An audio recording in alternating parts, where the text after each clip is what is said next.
21-ci suala baxaq. Uyğunluq gözlənilməmişdir. Variantlardan baxırıq ki, yalnızca Y variantında düzənlik çəmənmeşə landşaftı üçün Qonur rayonu və ya Bəbiri uyğunlaşdırmaq olmur. Deməli, cavab Y variantı. Demək ki, digər variantlarda landşaftlara uyğun heyvanlar doğru göstərilmişdir. Xəritə sxemaya əsasən rəqəmlərə müvafiq gələn ərazilərdə yerləşən gölləri müəyyən edək. Bir rəqəmi ilə verilən vulkanik yaylarda ya böyük ya da kiçik Ala gölü qeyd eləmək olar. Ona görə də B, C variantlarını silmək olar. 2 rəqəmi ilə verilən yerdə Qaragöl gölü yerləşir. Deməli, D və Y variantları da silinə bilər. 3 rəqəmi ilə ya Batabat ya da Qanlı göl olar. Verilən təbəqələrdən coğrafi təbəqəyə daxil olan və daxil olmayanları müəyyən edək. Bilirik ki, coğrafi təbəqəyə atmosferin alt hissəsi, bütün hidrosfer və yer qabığı daxildir. Deməli, hidrosfer, atmosferin alt təbəqəsi olan troposfer və yer qabığı daxil olanlara aiddir. 2, 4, 5. Mezosfer, mantia və astenosfer isə bu təbəqəyə aid olmaz. Cavab B variantı. Kür-Dağara çökəkliyi təbii vilayəti üçün doğru olan fikirləri müəyyən edək. Yalnız bir iqlim tipi, qışı mülayim keçən yarımsəhər və quruçöl iqlim tipi səciyyəvidir şərti yanlışdır. Çünki elə Qanıq Əyri çayda qışı quraq keçən mülayim isti iqlim burada var. Deməli, birinci şərt yanlışdır. Birinci şərtin verildiyi variantları silirəm. Vilayət daxilində ən çox yağıntı Acınohurun qərbinə düşür. Şərti də yanlışdır. Yağıntıların paylanması xəritəsinə baxsaq, görərik ki, Qanıq Əyri çayda yağıntı Acınohurun qərbindən daha çox yağır. Deməli, ikinci şərt də yanlışdır. Əsas gölləri çaydərə mənşəli göllər olsa da, tektonik mənşəli göldə mövcuddur. Çaydərə mənşəli Candar göl, Sarısu, Ağgöl, Hacıqabul kimi göllərdir. Bunlarla yanaşı Acınohur gölü kimi də tektonik göl mövcuddur. Üçüncü şərt doğrudur. Dördüncü şərt qərbində çay gətirmələri, şərqində isə dəniz çöküntüləri üstündür. Bəli, qərb hissəsi dağ ətəyi olduğuna görə, şərq hissəsi isə dəniz sahili olduğuna görə bu şərt də doğrudur.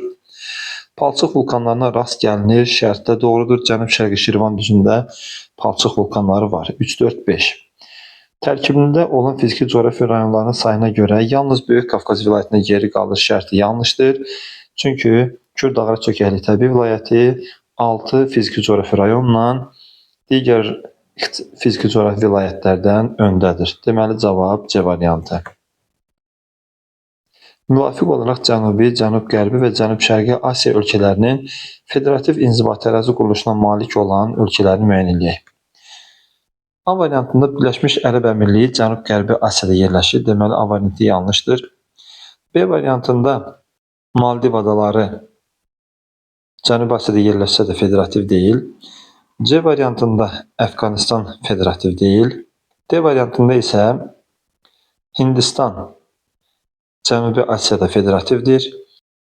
Suriya isə Cənub-Qərbi Asiyada federativ deyil. D variantında silinər. Y variantında Pakistan Cənubi Asiyada federativdir. Birləşmiş Ərəb Əmirliyi Cənub-Qərbi Asiyada federativdir və Myanma Cənub-Şərqi Asiya ölkələrinin içində federativ ölkədir. Cavab Y variantı.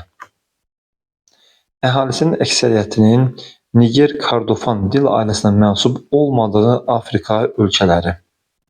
Dünya dil ailələri və dil qrupları xəritəsində Afrikada açıq qəhvəyi rənglə verilən bu ərazi Niger Kordofan dil ailəsinə mənsub olan ərazidir.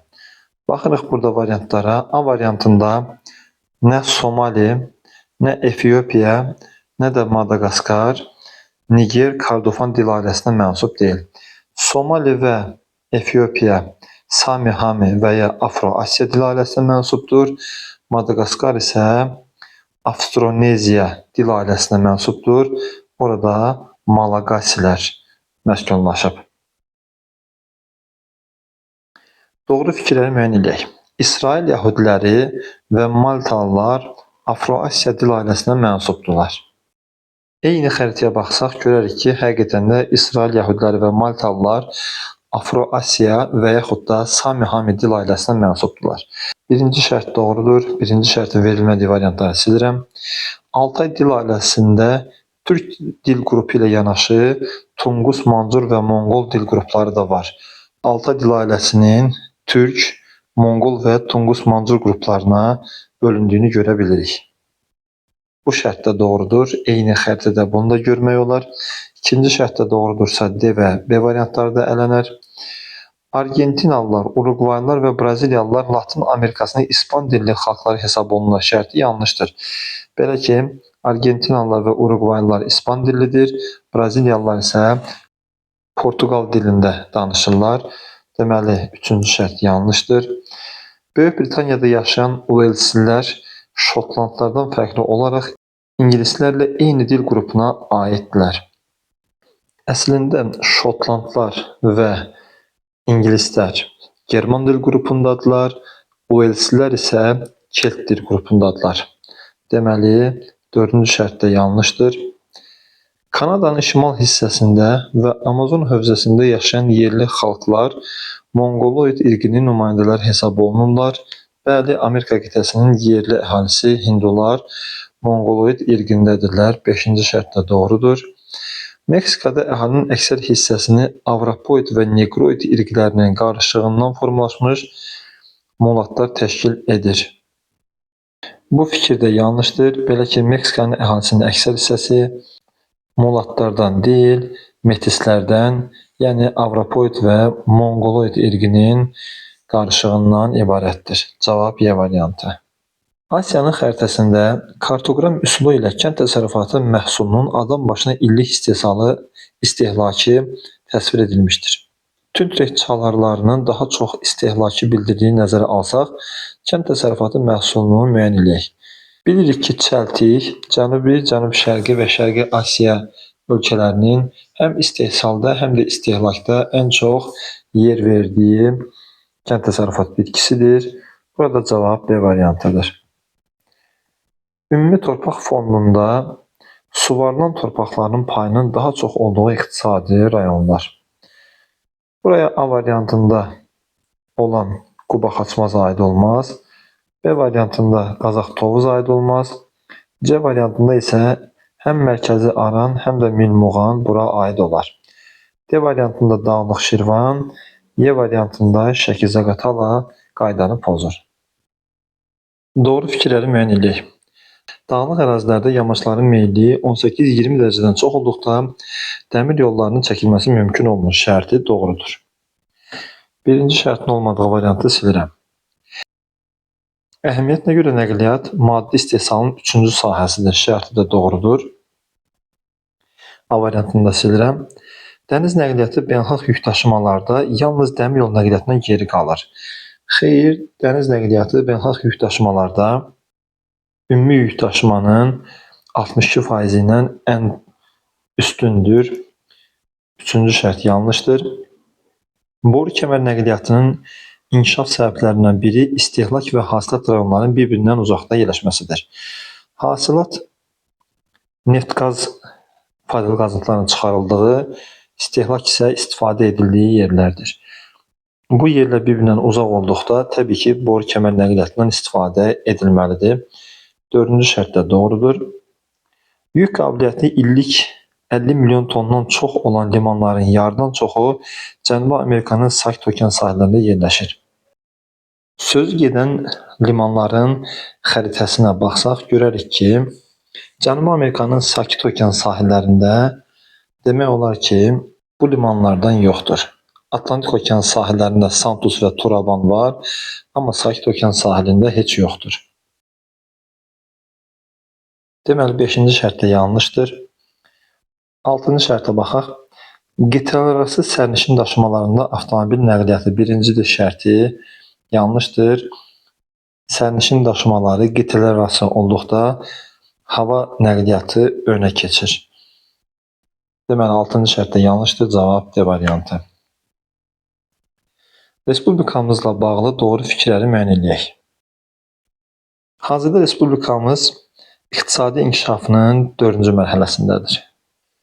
Ölkəmizin iqtisadi inkişaf mərhələlərinin birincisində 1900-cü illərə qədər olan dövrü əhatə edir və həmin dövrdə ölkəmiz aqrar ölkəsi olub. İkinci mərhələ 1900-1940-cı illəri əhatə edir. Neft hasilatına görə dünyanın ən qabaqcıl dövlətlərindən birinə çevrilir və Azərbaycan aqrar ölkədən aqrar sənaye ölkəsinə çevrilir.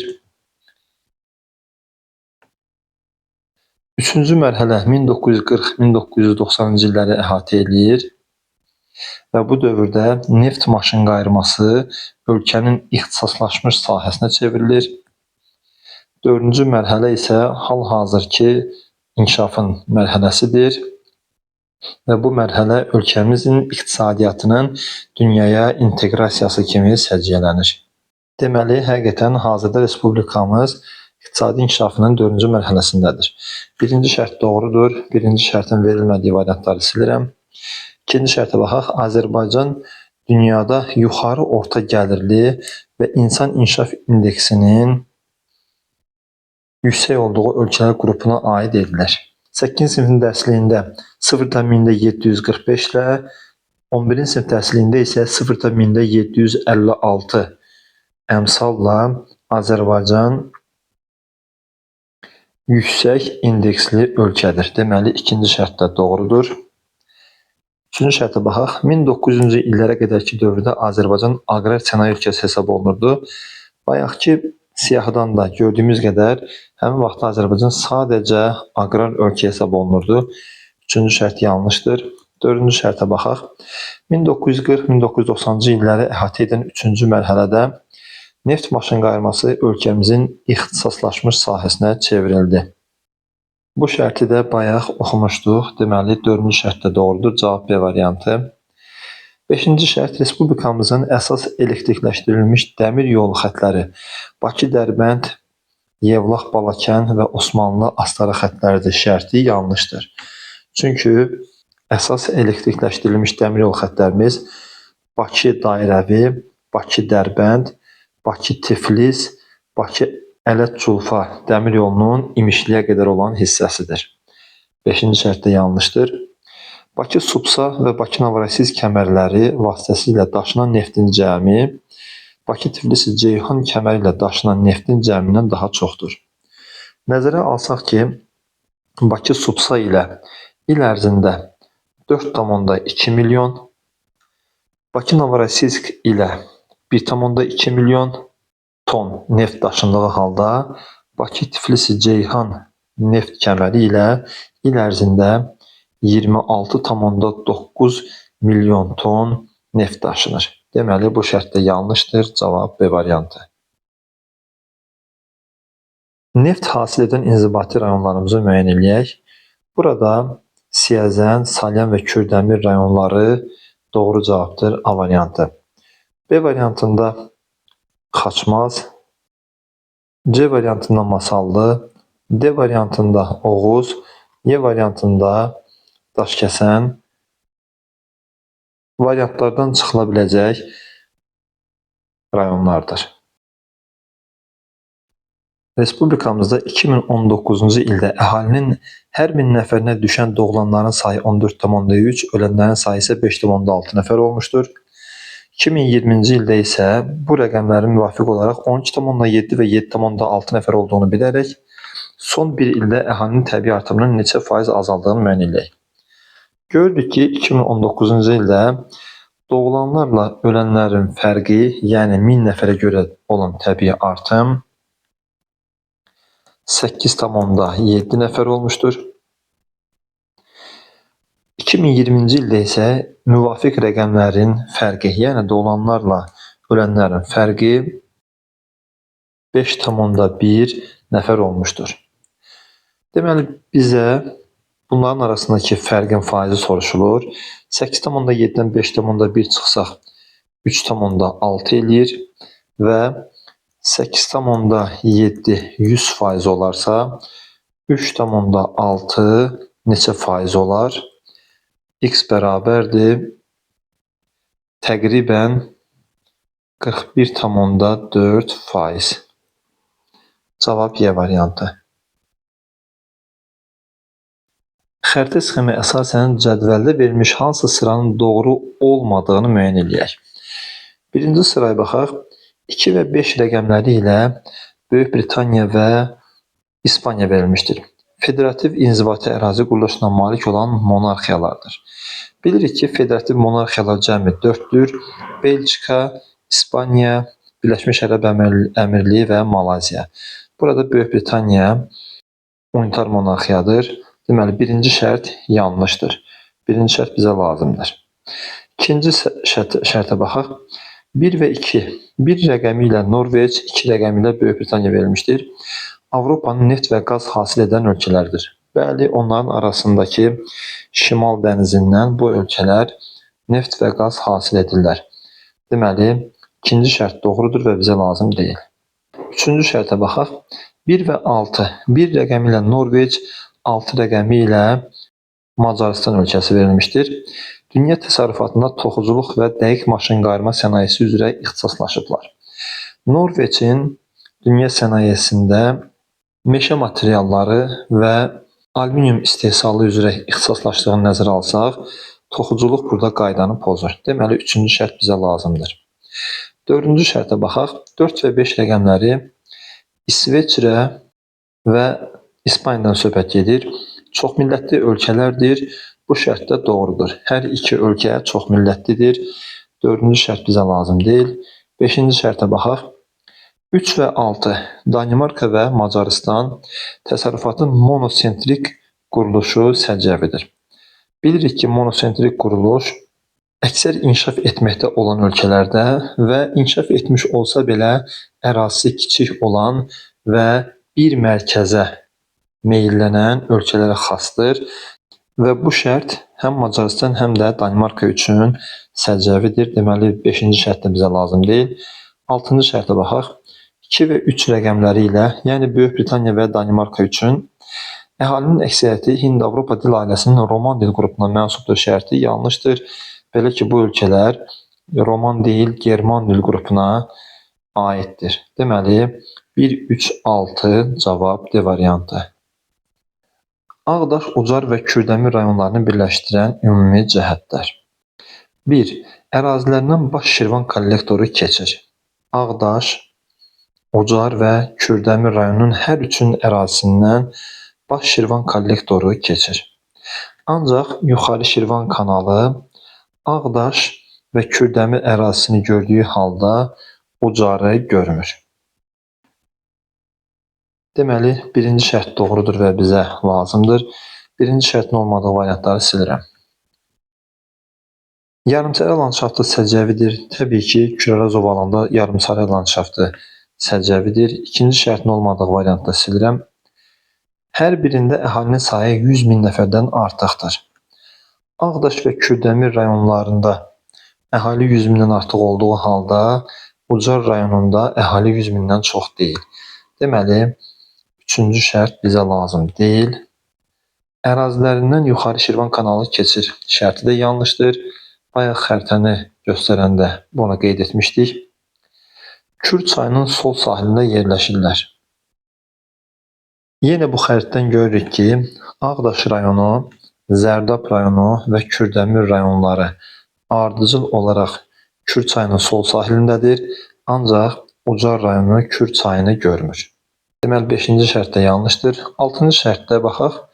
Quru subtropik meyvəçilik, nar və heyva və pambıqçılıq inkişaf etmişdir şərti doğrudur. Cavab C variantı. Xəritə sxemlərə əsasən Ellervin diaqramını tamamlayan xüsusiyyəti müəyyən edək. Yəni, biz burada Qazax Tovuz və Şərqi Zəngəzur iqtisadi coğrafi rayonlarına aid olan ümumi xüsusiyyətləri seçməliyik. Qışı qura keçən soyuq iqlim yayılmışdır şərti doğrudur. Hər ikisində iqlim tipləri xəritəsində 7 rəqəmi ilə verilən qışı qura keçən soyuq iqlim var. Birinci şərt bizə lazımdır. Birinci şərtin olmadığı variantları silirəm. Tərkibində 5 inzibati rayon və 5 şəhər var. Şərqi Zəngəzur iqtisadi coğrafi rayonunda Kəlbəcər, Laçın, Zəngilan, Qubadlı və Cəbrayıl rayonları və eyni adlı şəhərlər var.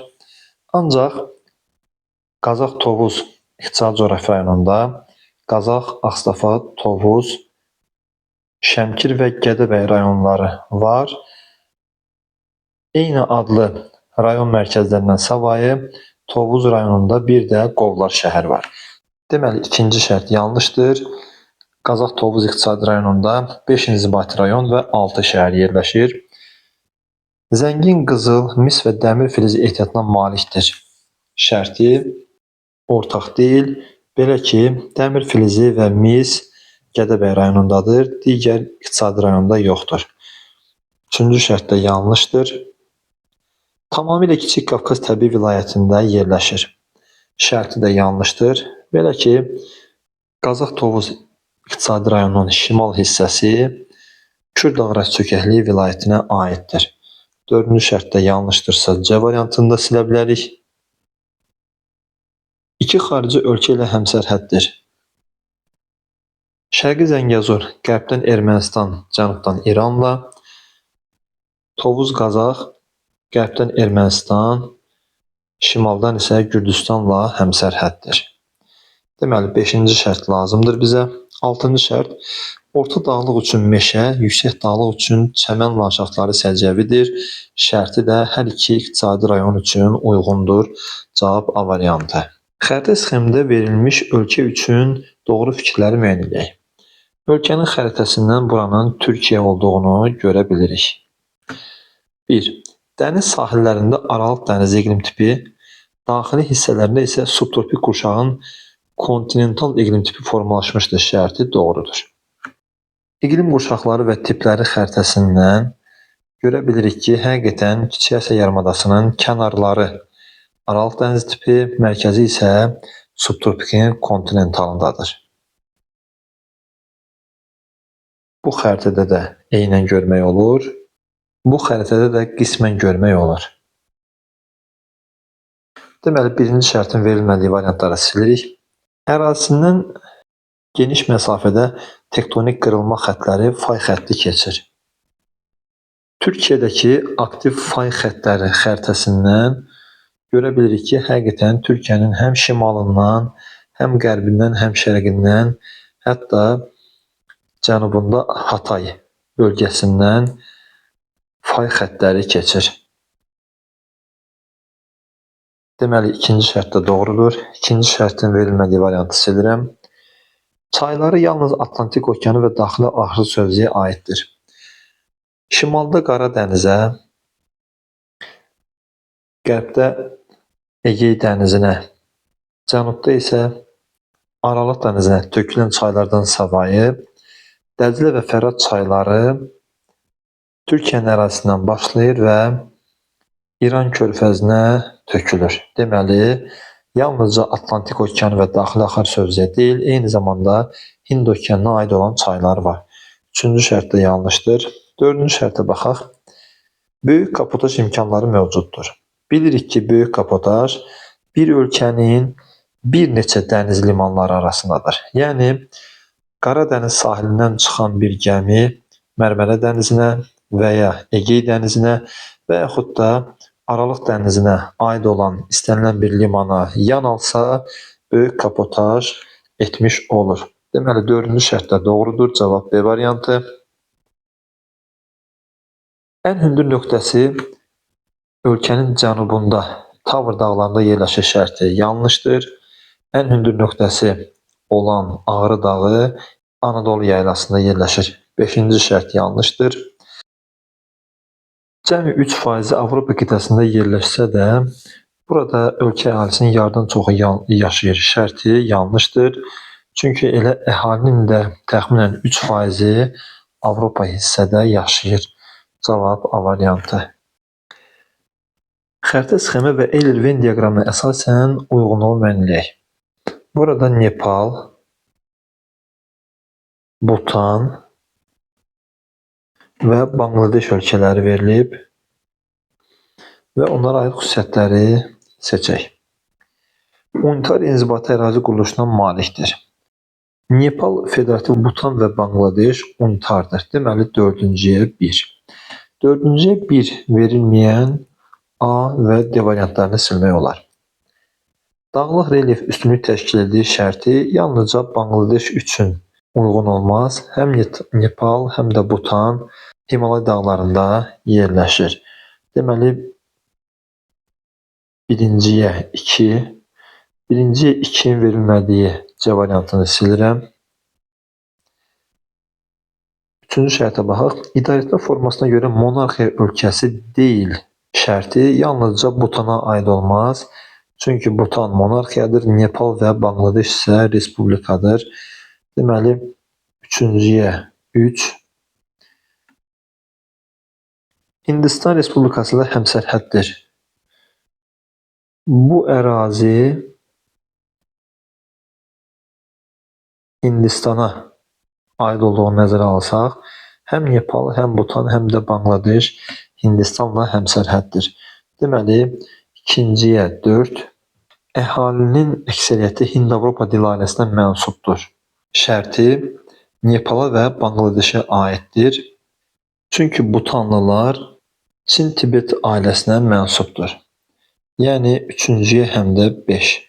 Cavab Y variantı. İnkişaf etməkdə olan ölkələr arasında maşınqayırma sənayesinin daha yüksək inkişaf etməsi ilə fərqlənən ölkələr. A variantında əsasən yanacaq mənşəli faydalı qazıntılarla məşhur olan, dünya bazarına çıxan Səudiyyə Ərəbistanı ələnər. B variantında da yenə Səudiyyə Ərəbistanı. C variantında Boliviya. Y variantında isə Peru. Hər ikisi And ölkəsidir və bu ölkələr əsasən əlvan metallurgiya ilə məşhurdur. D variantında Çin, Braziliya və Meksika hər üçü maşınqayırma sənayesinin digər ölkələrə nəzərən nisbətən yüksək inkişaf etməsi ilə səciyyəvidir. Respublikamızın ekoloji cəhətdən çox gərgin olan əraziləri. Ekoloji vəziyyəti əks etdirən xəritəmizdə görürük ki, ekoloji cəhətdən çox gərgin olan ərazilər 1 rəqəmi ilə verilən Abşeron, 2 rəqəmi ilə verilən Mərkəzi Aran, 3 rəqəmi ilə verilən Şərur Ordubad düzü, 4 rəqəmi ilə verilən Dağlıq Şirvan, 5 rəqəmi ilə verilən Abşeron yarımadasının cənubu və 6 rəqəmi ilə verilən Abşeron yarımadasının şimalıdır. Abşeron yarımadası və Salyan düzünü götürmək olar. Cavab C variantı.